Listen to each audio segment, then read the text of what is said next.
Hello, and welcome to the kingdom of Splatalot. Here are today's 12 steely-eyed attackers who will be going up against the defiant defenders as they strive to deprive the castle of its highly coveted crown. Will these dreaded defenders be able to fight off the invading horde and keep the crown for themselves? Selfish. Or will the attackers reign supreme? Either way, they'll be tumbling, tilting, teetering, and above all, splatting! Hello, we're Dick and Dom. And we're here at Castle Splat for the mother of all Splatfests. The grandmother of all splats. That's... I wouldn't go that far. What? I mean, why not? I mean, we've got foam splats, water splats, mud splats, and good old-fashioned paintball splats. You're right! We've got a granny splat on our hands. And this is how it works. All 12 attackers try to cross the moat. The fastest 6 go through to the stockade. And the first 4 to escape go through to the final, where there's just one chance to place a paw on the Splatalot crown. Let's take a closer look at the first round, snappily titled The Merciless Moat. It all starts with a trip across the bamboozling battle balls, They'll boozle your bams. onto the slippery slope and across the rolling mace. Slip up and you'll get slammed. Then it's down the impossible incline and up onto the beastly battle axes. They'll slice you thinner than Parma ham. Then it's time to risk the rope bridge of disaster. It would be quicker if you swam. Finally, a bounce on the heinous helper will take the attackers over to the finished platform. Wham, bam, thank you, ma'am, for the splats. So that's the first round. 12 enter. None survive. Wait. All right, I mean, the 6 fastest go through to the next round. But it's not just the obstacles they'll have to defeat. No, they'll also face... The defenders, whose job it is to slow those attackers down. Defending the moat today, the simply sneaky ballista. Hello, attackers! The simply horribly vicious nitrous. And the simply... Just say Thorn. It's Thorn. Are you ready for us? Because we're ready for you. Got it. Understood. We'll be talking you through the action from our commentator's splat-proof shack. Yes, it's just like Wimbledon, really, except the balls are filled with paint, covered in goo, and fired from Splatzookers. Over to the course. The king has arrived. Hang on, is he the king? Nitrous doesn't seem to think so. It's a good question, though. Who is the king right now? Have we got a supply king in? Well, here's the first candidate, Taylor. Go on, Taylor. And she's off. She's right off. Let's hope that isn't a sign of splats to come. I wouldn't hold your breath, darling. Especially as Ballista's lining up a shot. How are you, Ballista? We're fine. She's fine. She fires and she splats. Told you not to hold your breath. What a splat! Lovely shot. Taylor shakes off the face splat and makes a run for it. Oh, who's jammy? A whole body mode splat with an unusual sideways twist. Is that splat of the day? What? So soon? Taylor's onto the impossible incline, takes that fast and welly chin. Take that. A head-first rolling splat. She's splatting majestically. It's like she's the queen of splats. Just calm down. She's only the first attacker. This looks better. Taylor makes the battle axes look like a walk in the park. And she's onto the rope bridge of disaster. Maybe her look is about to change. Crusty belly juice. Didn't she notice that big orange thing at the end? Actually, shouldn't we have a scarier name for it than the big orange thing? The outrageous obstacle. That'll do. You're not going to get the crown like that. Tiara, though. You ain't getting a tiara. Taylor jumps for the platform. Oh, dingle. I think Taylor deserves a tiara for that splat extravaganza. What you will get is a face of that. Evil Thorn laughs, but Taylor still posts an impressive time of 5:04. No one's right out, yeah! Attacker number 2, Devin, sped over the battle balls and now faces Ballista.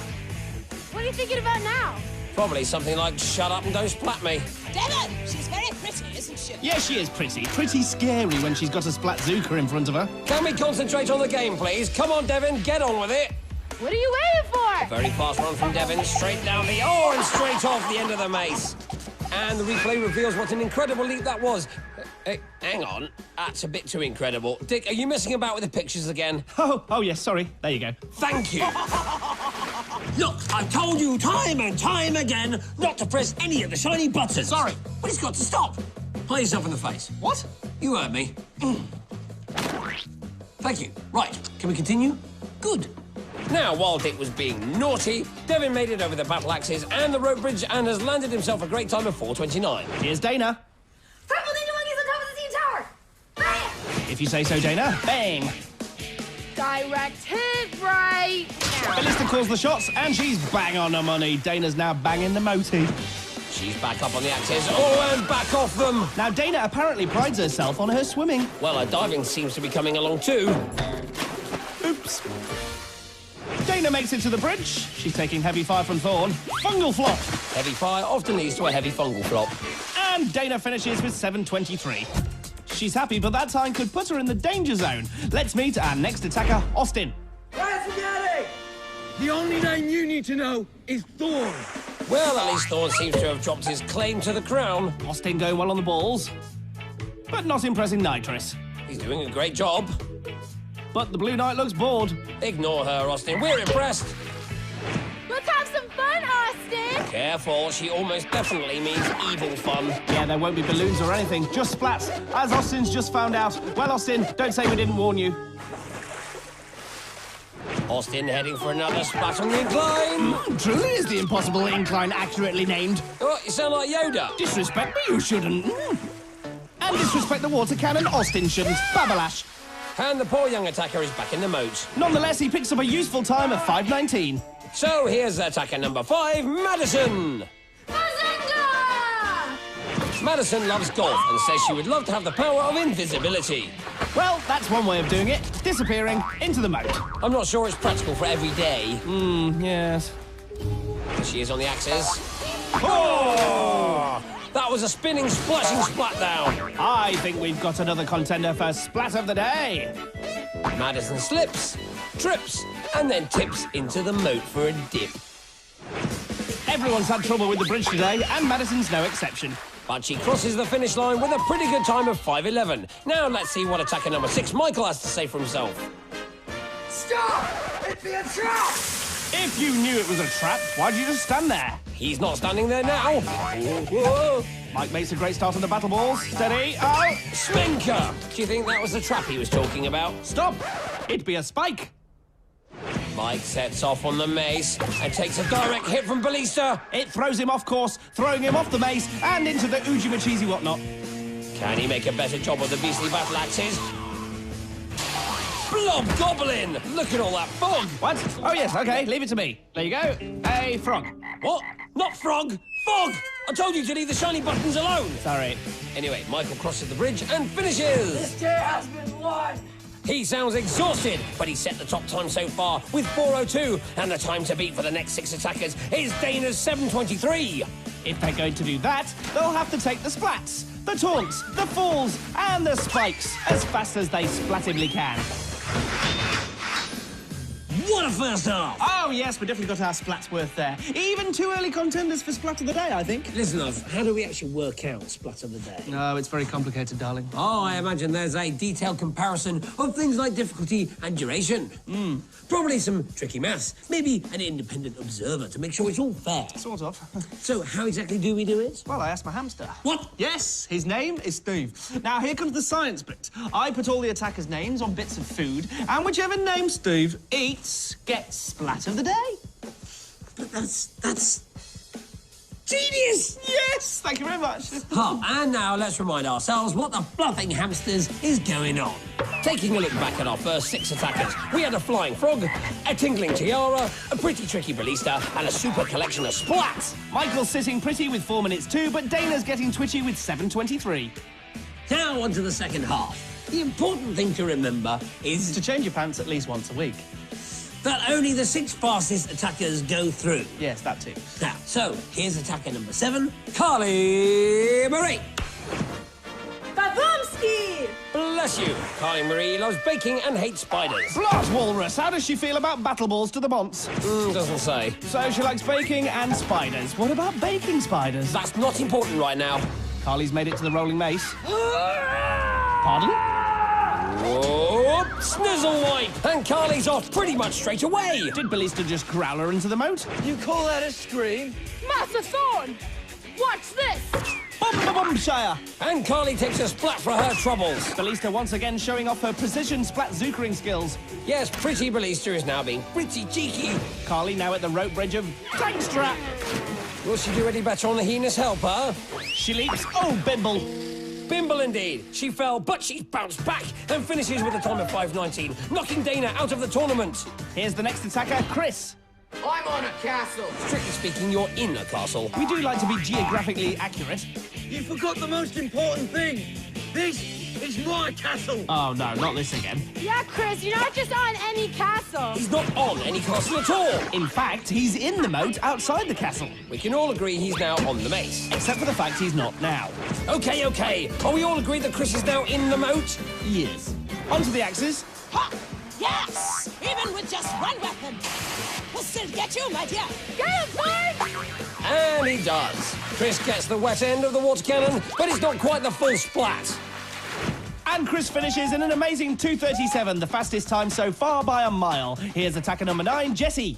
I can't swim. Oh, so the moat challenge might not be right for you then, Jesse? Skip to attacker 10. Yes. I'm a taco! Welcome to the world of Thorn. Boo hockey! Carina's scared of ghosts and wants to be a lifeguard. A lifeguard? That's just what Jesse needed. Bridport! Oh, yes, what a Bridport that was. Carina takes a splat on the noggin and into the eggnog. Douchemonger. She's bravely carrying on, though. Down the incline, past the ghost. Where? There. Look, will you stop it? Carina doesn't need distracting. She needs to hurry up. Can't see now. Nitrous takes another victim with her vicious vapours. And Thorn piles on the pressure with the water cannon. Nasty Thorn. But she's over with a time of 7:30. Not fast enough to get through, but hey, just finishing the course is enough to throw your arms about. Here's Tori. Can't play with deodorant! No idea what Tori just said, but she made quick work of the battle balls and the slippery slope. Oh, nose jelly, but the mace just made quick work of her. Say hello, Tori! Hi! Tori showing everyone how it's done on the incline. Slow and steady, and then a belly flop. Yes, a skillful technique that helps her onto the battle axes. It's end of story for you, Tori. I think Thorn just made a joke. Bumble waste! That splat's no joke for Tori, but she's finished, and she has made it through to the second round. The final attacker is Mona. Cross it! She knows she's against the clock, so will want to get off to a fast start. So a slow struggle on the battle balls is not what she needs right now. But it's what she's getting. Oh, she's also getting it in the neck from Ballista. You can turn back now. Or you could run over the terrifying rolling mace. Wedge banger! These attackers need to be flattened. Talk sense, Ballista. If they were flat, you wouldn't be able to see them when they turn sideways. And then what would you fire your dirty paintballs at? I got plenty more where that came from. But Thorn's bag of spare splats are not required. Mona splats herself big time in the Manjmuck. Despite the self-splatting, Mona makes it over the drawbridge in a time of 4:56, which is good enough to put her through. So, heading for the stockade are Chris, Michael, Devin, Mona, Taylor, and Tori. Oh! Poor Madison was eliminated by just 1 second. I know, I almost feel sorry for her. What is wrong with you? Why don't you feel sorry for narrowly defeated attacker Madison? Ooh, bad dick, naughty dick. Because now she gets to go home and be all warm and dry. Okay, she might not get to be queen, but she doesn't have to face the foamy stockade. I hadn't thought of it like that. You're right. She's well off out of it. Look what she's avoided. Gildar and his buckets of slime, a foam fest courtesy of Scab, and attackers desperately trying to escape whilst Kook splats them down. It's a splatcident waiting to happen.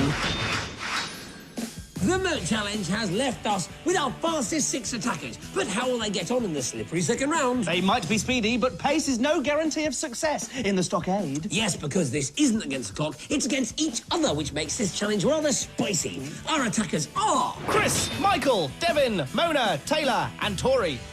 And now let's remind ourselves exactly what the attackers will be facing in the stockade. What are you doing? So just trying to build the tension. Well, you don't need to, because the stockade is tense enough as it is. The attackers start by racing across the gigantic hexagon to get across to the smaller hexapods. They'll have to balance on the slippery pods long enough to grab rungs. Then race back over the hexagon to build their ladders. Once built, they have to grab a flag and get to the top of the battlements. The whole time being splatted by defenders, including the mucky Scab, the flappy eccentric Kookaburra, And the raging poser Gildar. don't be nasty.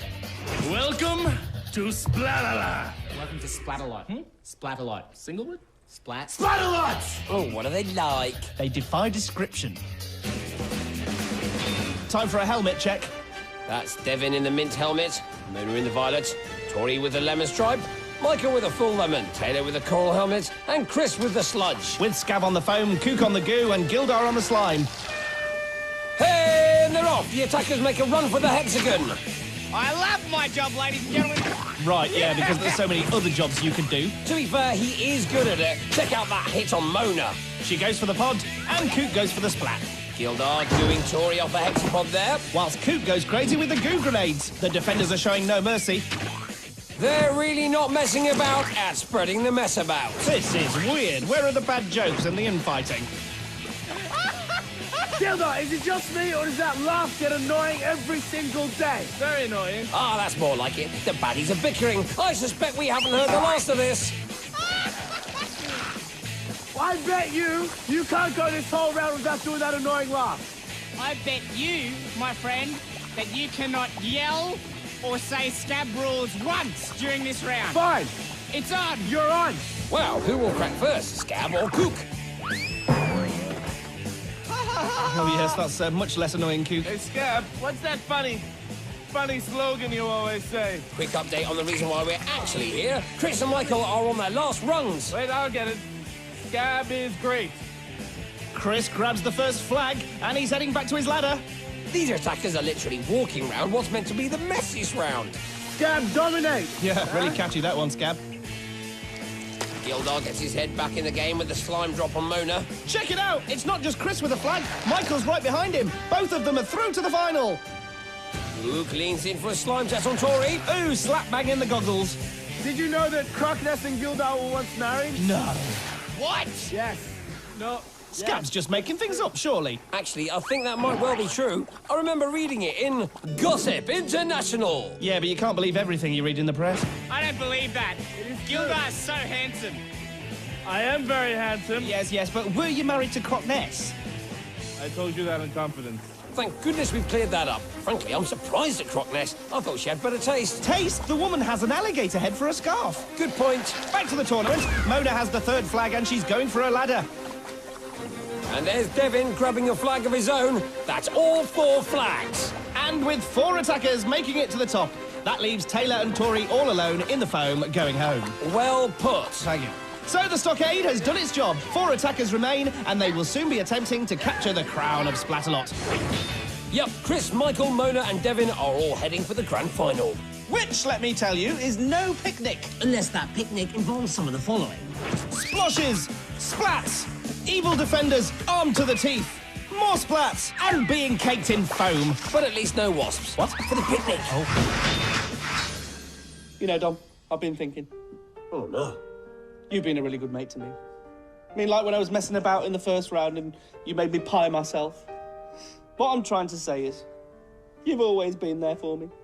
Yeah, well, no worries, eh? I just want you to know I appreciate it, and that I'd happily do the same for you. Yeah, well, thanks. In fact, I'll do it right now.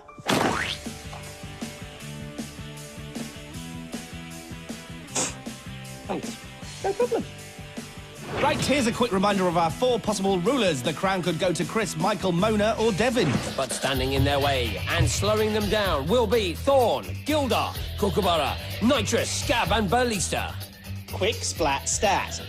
Chris has been the fastest in both rounds so far and has to be the favourite. But Michael's been right behind him all the way. One slip and Chris could be attending King Mike's coronation.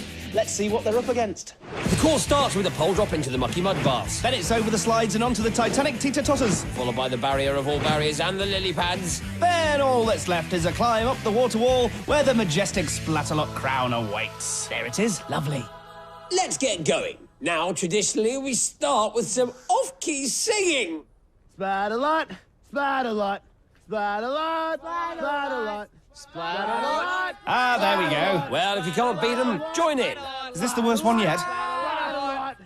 Someone's forgotten the words. So that's Chris in the dark green, Michael in the vanilla, Mona in the mauve, and Devin in the teal. Hey, they're off, straight down into the mud baths. Followed by a faceful from the froth brother. Thorn and Gildar manning those foam pipes like the kingdom depends on it. That's because it does. Ah, Moving on. well, Mona certainly is. Gildar still foaming away. But oh! Oh, my neck! My neck!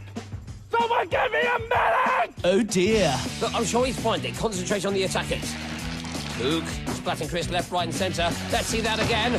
Stench Hammer, he's off, but still in the lead. Here's a Gildar update. Bad news, everyone! I've hurt my neck while flipping my hair. I'm going to be unable to compete today, but I've decided to coach you from the sidelines. No, we're good, thank you, anyway. Are you okay? I hurt myself very badly. You said it'd be fine, mate. Concentrate, Dick. There's Mona, teetering off the totter. And Cook just gooed Chris again, although he's still in the lead. Yes, but I want to know how Gildar is. As a Viking who is injured, I am very proud of you all. Very proud. And handsome. See, look, he's fine. Now commentate. All right, where were we? Ah, yes, there's Devin pulling himself out of the water, but Michael in yellow is making a play for the barriers. Yes, he's up. He's got his footing, steadies himself, and he leaps. Chris trying to join him. Oh, Scab splats him. No Viking coach required there. Devin and Mona on the totters. You know, Scab is like a crazy psycho barbarian. But in a good way. Michael is taking quite a splatting out in front. Favourite Chris still back in second place. Nitrous lines one up. Michael leaps and falls short of the water wall. Could this be a chance for Chris? Well, thanks to Thorn, we've got absolutely no way of telling. Way to go, Smoke Boy. Here's Chris, trying to steady himself on his lily pad. And he jumps, and he makes it! He's closing in on Michael, who's trying again to reach the water wall. This is getting very close indeed. Nitrous is looking determined. She can't stand the suspense, and neither can I. Would you prefer a reminder of the slow ones at the back? No, I want to see the tense battle to the finish. How about Michael doing a silly dance? No, stop it. Stop pressing the shiny buttons. This is the final. So that was embarrassing. Please. Mona's nearly at the barrier, but I don't think she can catch the leaders. Nope, looks like this is a two-horse race, and those two horses are Michael and Chris, who aren't actually ponies, but two young chaps. I think I preferred it when you were pushing the buttons. Chris struggling to get started at the base of the water wall, whilst Mona tries to make herself the third non-pony in this two-horse race. Michael is totally failing to get a grip. But Chris has finally figured it out. He's on his way up. He's getting away! Everybody, this one! I can't see anyone catching Chris now. No, Michael's still in the water. Look at him getting the crown! Too late, he's got the crown. All hail King Chris, new king of Splatalot. Sorry, Michael. That's really embarrassing, everyone. Says the Viking with a bob and gold shoulder pads. Yeah, don't kick a man when he's down. Or in this case, when he's accidentally really hurt himself flicking his lovely shiny hair. Sorry, Gildar. Well, wasn't King Chris impressive? He was the favourite, but as predicted, Michael pushed him all the way. In fact, for most of that round, he was in the lead, making it a very exciting final indeed. And the excitement just keeps coming. Yes, strike up the band and get out the hamster, because it's time for Slut of the Day. And I can now reveal that the first name Hamster Steve munched through was Madison. Let's see her splat. Madison made the first step onto the battle axes look easy. But when she went for the second step, she went down in a spectacular fashion. Respect.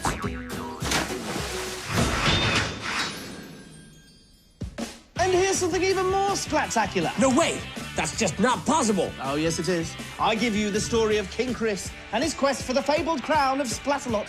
Chris showed amazing speed on the bamboozling battle balls. He followed that with amazing skill in the stockade.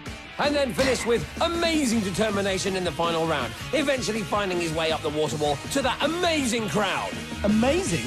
So that's the end of this amazing episode of Splatalot. All that remains to say is he's Dom, He's Big Nose. and this is King Chris getting crowned. I'm the king of the castle.